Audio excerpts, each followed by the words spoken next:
অসহযোগ আন্দোলনে কিভাবে হচ্ছে ওনারা লাঠি চার্জ করে, কিভাবে ফায়ার করে, আজকে কিভাবে হচ্ছে কেন? এ বেটাই, তুই যে অভিযোগ জানাচ্ছিস যে তুই গেছিস কী কারণে, তুই গেছিস কী কারণে? তোর তো যাওয়ার এখানে প্রয়োজন নাই, কারণ ইতিমধ্যে সরকার সব দাবি দেওয়া মেনে নিয়েছে।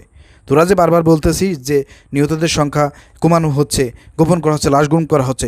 আরে বেটা, তোরা আগে প্রকাশ কর যে তোদের ওই স্কুলে, মাইনস্টোন স্কুলে কয়জন শিক্ষক শিক্ষিকা, ওইখানে কি স্যার শিক্ষক সব মরে গেছে?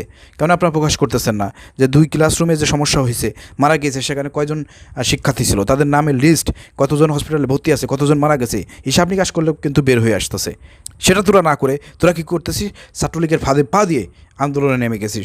সচিবালয় গিয়ে সেখানে সচিবালয় ঘেরাও করে সেখানে পুলিশদের মারধর করেছিস, সেনাবাহিনীর উপর হামলা চালিয়েছিস, পুলিশ প্রশাসনের উপর হামলা চালিয়েছিস। তো তোদেরকে মারবে না, আদর করবে?